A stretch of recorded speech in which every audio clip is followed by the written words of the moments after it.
Olá, seja muito bem-vindo à Culteca. E hoje vai ser um processo um pouco diferente daquele que a gente já está acostumado. Hoje eu não estou sozinho, eu vou trazer um amigo para fazer uma collab comigo e eu vou convidar o incrível Léo Vaz. Se você não conhece o Léo Vaz, ele é meu amigo pessoal, ele é jornalista também.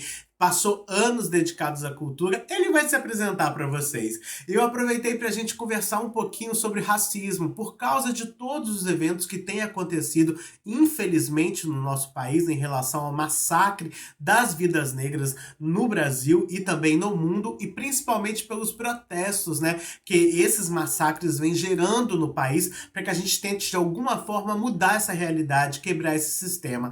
Eu acho que não tinha ninguém melhor que eu conheça, né, a não ser o Léo. E por isso eu convidei o Léo e ele tão gentilmente aceitou vir participar com a gente, né, e indicar algumas obras que ele considera importantes para a gente refletir esse momento. Ah, mas eu já vou avisando que a gente fez essa gravação pelo Skype, então, tipo assim, a qualidade não vai estar tão perfeita da imagem.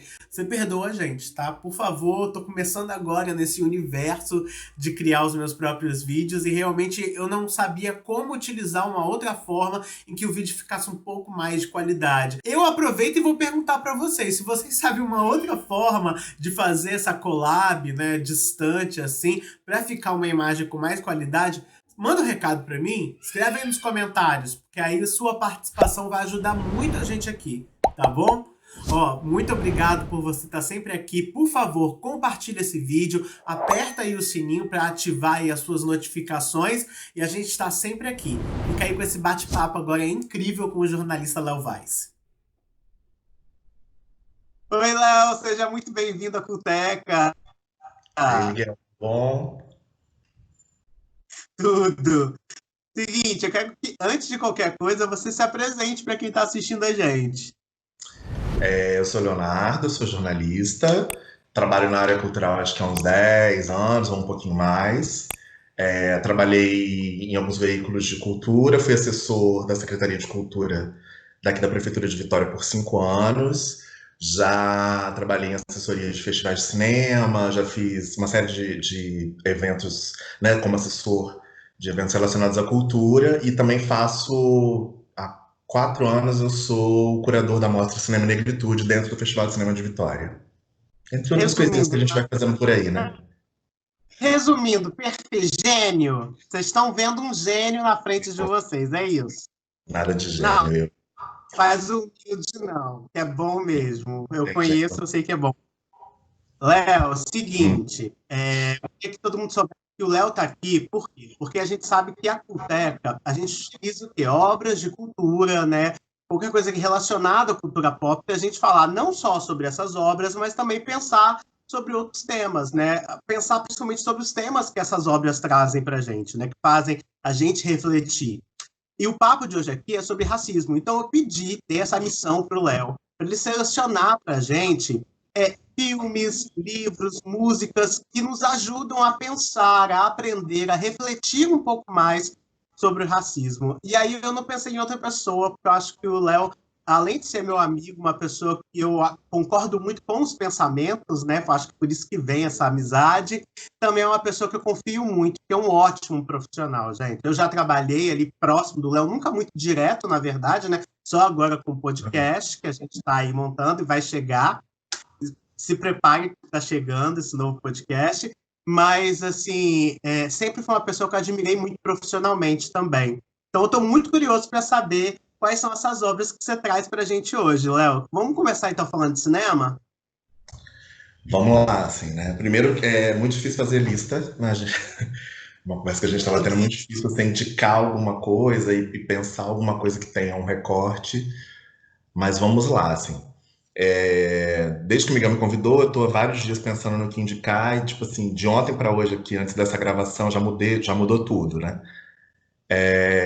E eu queria indicar, eu pensei, na verdade, em indicar um filme que é um curta-metragem de pouco mais de 20 minutos que chama Cabela, que é da Yasmin Tainá, é uma cineasta contemporânea, recente, é uma menina extremamente ativa dentro do audiovisual.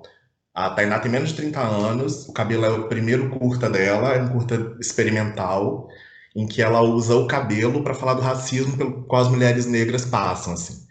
Então, na verdade, é um grande experimento audiovisual, assim, né? Ela cria uma série de imagens incríveis, extremamente fortes e muito bonitas também para tratar desse processo, assim, né? Porque o cabelo, eu acho que o cabelo é quase a materialização da aceitação. Acho que quando a pessoa negra entende o que ela é e o que ela representa, o cabelo meio que se transforma nessa materialização. E para a mulher, eu acho que é ainda mais importante, assim, né? Quando a mulher assume o black, quando a mulher trança o seu cabelo. Então, eu acho que o Cabelo é um filme incrível, assim, é um filme curtinho, tá disponível no YouTube. Qualquer um pode assistir, assistir de uma forma, né, assistir de graça, assistir de casa. E acho que cria uma reflexão absurda, assim. E, aproveitando isso, a Tainá também, a Yasmin Tainá também tem, ela é mega criativa e mega potente. Ela tem uma plataforma que chama Afroflix, que, como sugere o final, é um lugar que tem uma série de curtas-metragens em que pelo menos uma das pessoas assina alguma categoria da equipe técnica, alguma dessas pessoas é negra. Então é uma plataforma que você encontra diversos outros filmes, documentários, ficção, filmes experimentais, também todos que têm alguém negro na equipe. Então Nossa, tem isso é essas fantástico. duas E dicas. falando sobre o cabelo, que você falou aí sobre esse primeiro curta, é interessante que eu lembro que uma vez a gente estava conversando um pouco sobre a questão de colorismo, sobre a identificação, de você se identificar entre identidade, e você me falou sobre a importância do cabelo, que o cabelo representava um ponto de diferença importante, né? Sim, o cabelo eu acho. Tanto pessoas que têm atitudes racistas, você pode ver que o cabelo incomoda muito, assim, né? Quando a pessoa tem um black, quando a pessoa tem um cabelo trançado, ou quando a pessoa usa algum elemento que faz referência à cultura africana, à cultura negra, que é o turbante. Você vê como incomoda, como, né? A primeira coisa que incomoda é isso, assim, as pessoas têm gente que quer tocar no cabelo, fazer umas coisas muito esquisitas, assim, né? Umas coisas que não é por esse caminho, assim.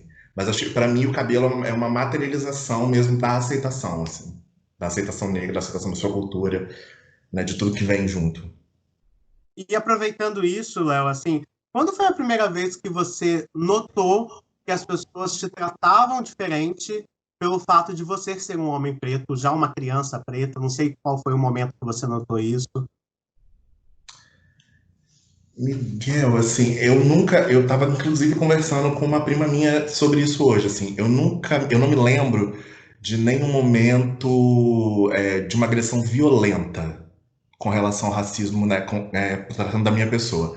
Mas eu lembro de pequenas coisas, assim, de entrar numa loja e um segurança que tá na porta, quando você olha, o segurança tá lá no fundo, do seu lado. E para mim, uma das coisas mais emblemáticas, eu lembro que eu fui a um show da Madonna uns anos atrás, acho que uns 10 ou 12 anos atrás, com mais três amigos. E a gente foi, tipo assim, quase pagando de fã mesmo. Assim, a gente fez camiseta igual, a gente foi todo mundo. E os três amigos, coincidentemente, eram brancos. É, E na hora de entrar no show, a única pessoa que foi revistada fui eu. Os três entraram, pegaram os ingressos, eles entraram, e eu fui a única pessoa que foi revistada dos pés à cabeça, assim, né? Passando a mão em tudo, olhando tudo, ver se tinha alguma outra coisa, e a gente tava praticamente vestidos iguais e chegamos juntos, assim. Eu acho essa história meio simbólica sobre né, de como o racismo se manifesta em pequenas coisinhas, às vezes, assim. muito, muito simbólica, e como essas coisas às vezes são tratadas com normalidade, né? Às vezes a sociedade em si, a gente mesmo, né, como sociedade, a gente acaba Uhum. deixando isso ser tratado com naturalidade, como se isso, né, fosse normal, e não é para a gente olhar dessa forma, assim. Mas vamos continuar falando do que você separou para a gente. Qual seria o Bom, próximo? o próximo é um livro que chama Racismo, Sexismo e Desigualdade no Brasil. É um livro da Sueli Carneiro.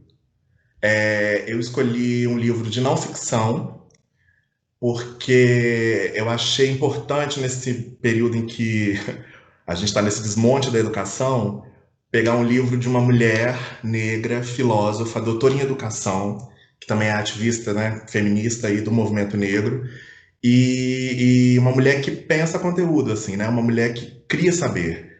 Então eu achei extremamente importante, e a Sueli é meio um ícone dentro para os negros, acho que e deveria ser para todo mundo, assim, porque é uma mulher extremamente importante, é uma mulher que é referência de Djamila Ribeiro, que é hoje uma filósofa muito conhecida, né, faz lives aí com 10, quase 10 mil pessoas assistindo. E o livro da Sueli é legal porque ele reúne artigos escritos por ela de 99 a 2010. E o livro é todo dividido em capítulos em que os capítulos têm nomes não sei se seriam causas, mas assim, tem um capítulo sobre direitos humanos, um capítulo sobre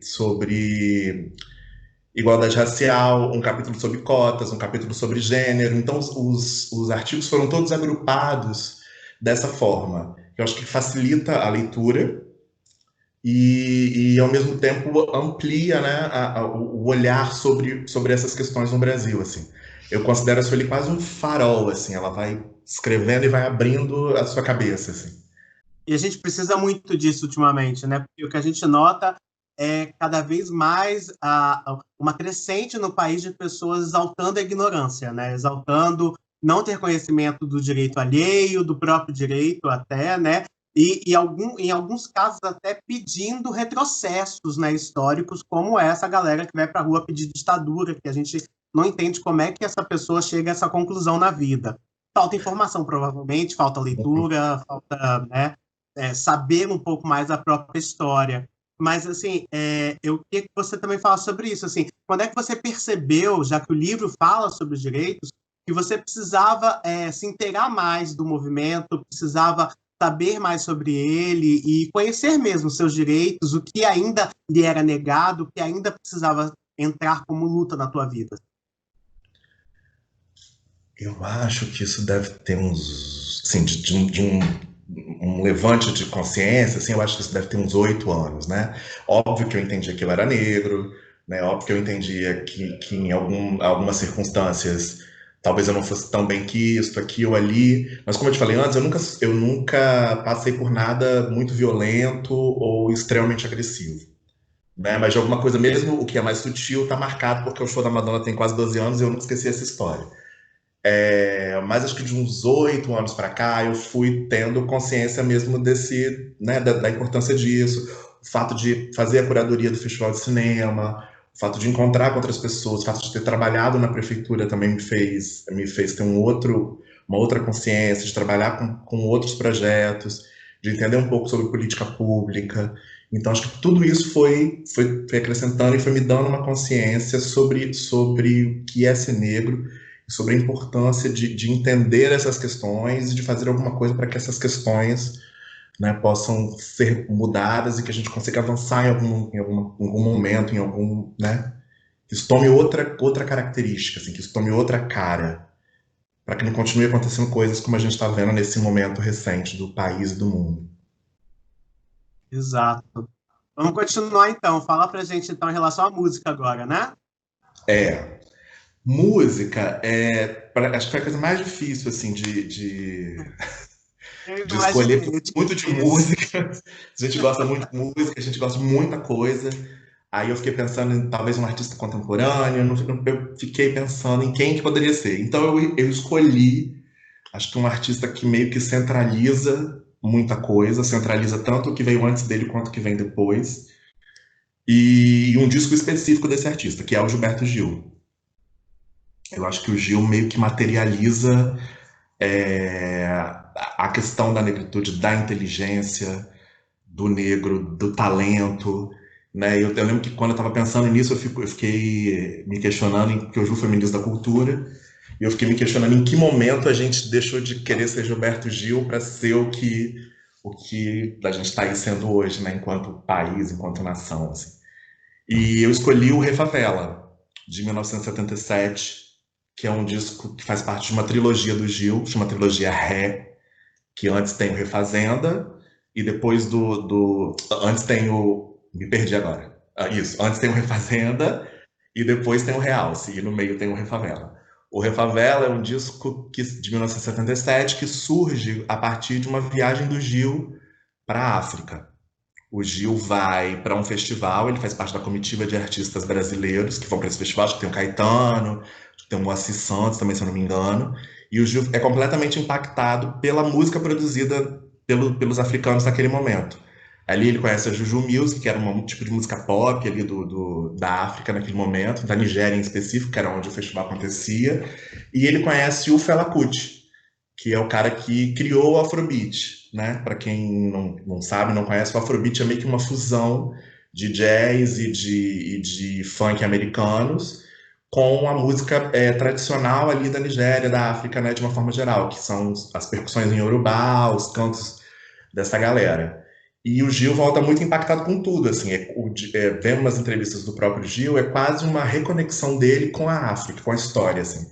Ele meio que se reconecta ali de novo com isso, uma coisa que ele sempre soube que era, mas acho que a partir do momento em que ele vai para a África, isso toma uma outra dimensão. E aí o disco cria uma relação disso, do que tem das influências dele de lá, da África, e o que ele identifica de África na história dele aqui no Brasil. Então o disco tem canções que falam de religiões de matriz africana, o disco tem a música título é uma música que fala sobre a favela, especificamente do Rio de Janeiro ali, né? Ele fala da manutenção dessa galera. Era um período em que estavam retirando algumas pessoas da favela e colocando em conjuntos habitacionais. Então ele fala disso na música.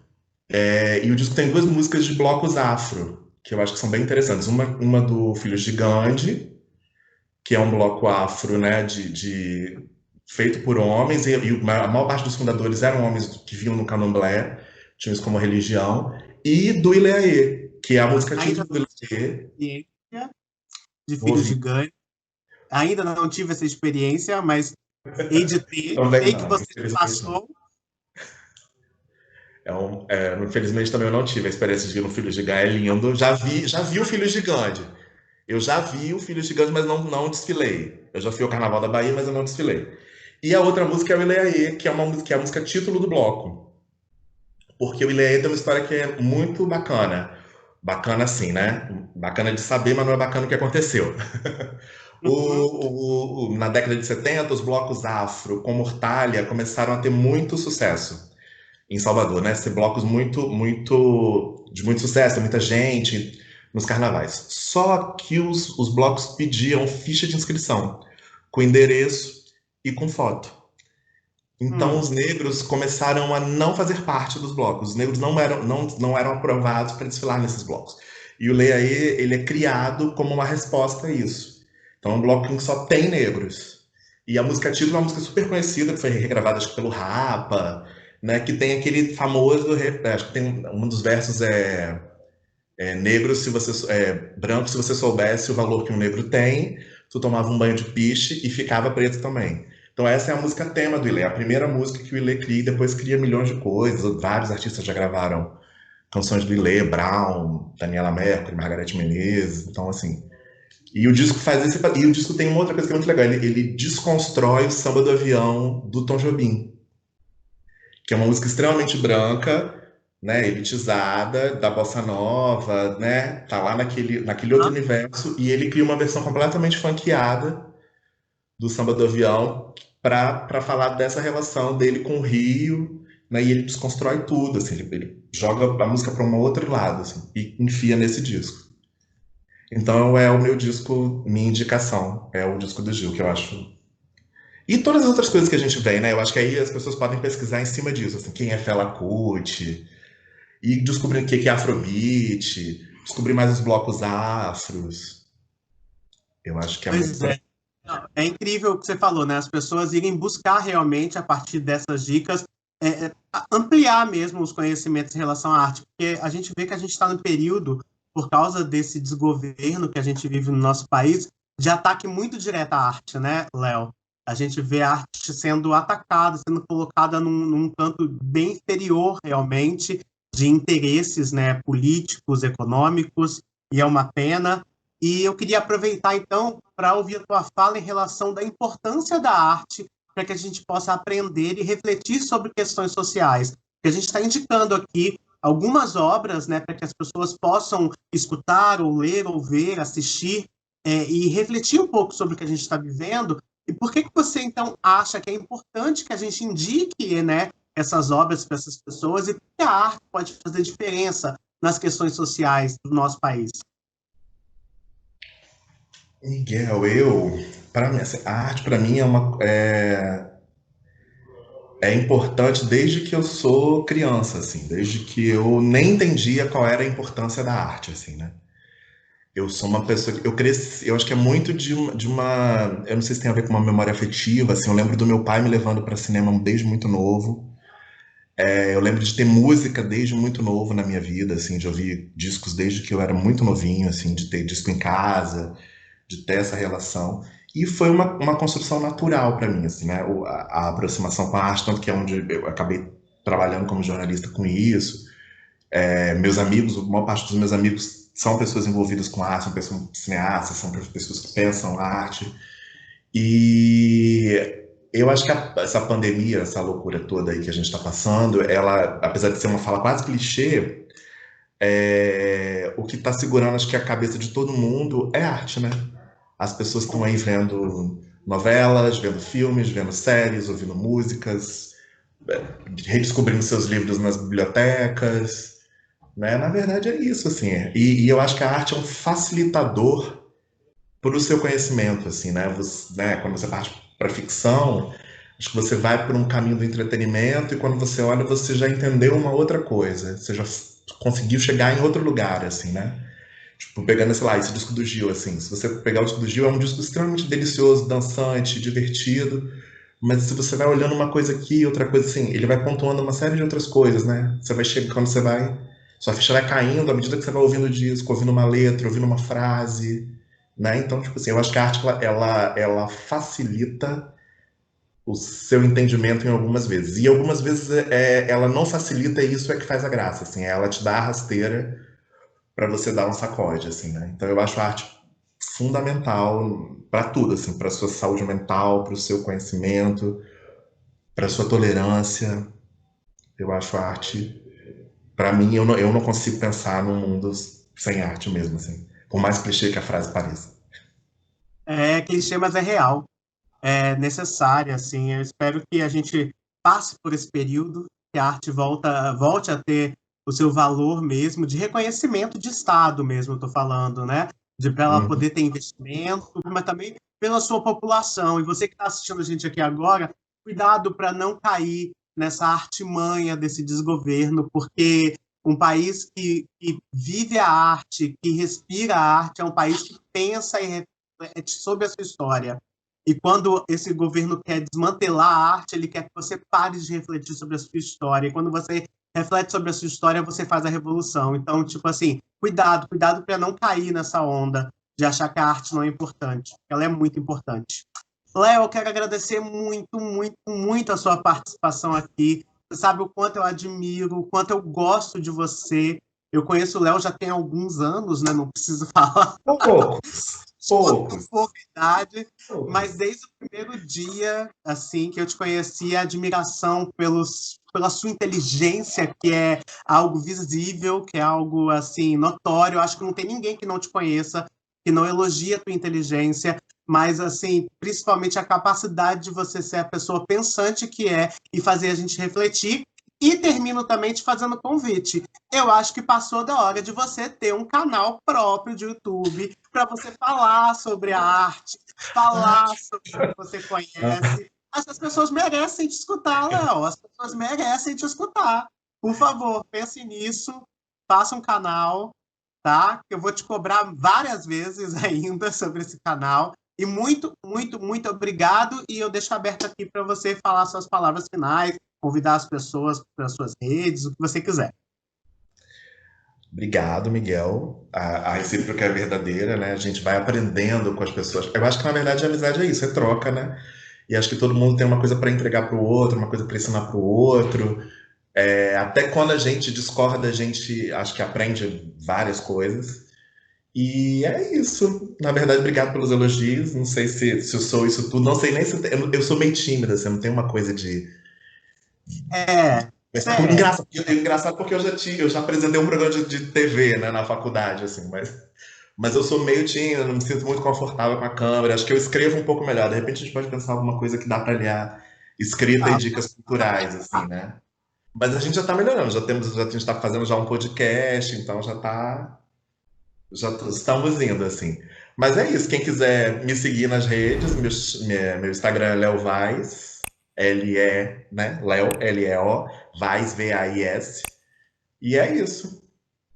Fiquem à vontade, É, cheguem juntos, a gente tá aí para trocar e para crescer, para trocar e para aprender e para se divertir. E é isso. é isso aí, ó. Você que está assistindo, muito obrigado por ter acompanhado esse bate-papo nosso aqui. Essa aqui é a Cuteca. Também te convido para ver os outros vídeos da Cuteca. A gente sempre fala sobre música, sobre cinema, sobre literatura, sobre arte, sobre entretenimento. Tudo que serve para a gente se divertir, mas principalmente refletir mais sobre o nosso cotidiano, tá bom? Muito, muito obrigado. Não esquece de compartilhar esse vídeo, ativar esse sininho aí para que mais pessoas possam ver esse conteúdo, tá bom? Obrigado, beijo!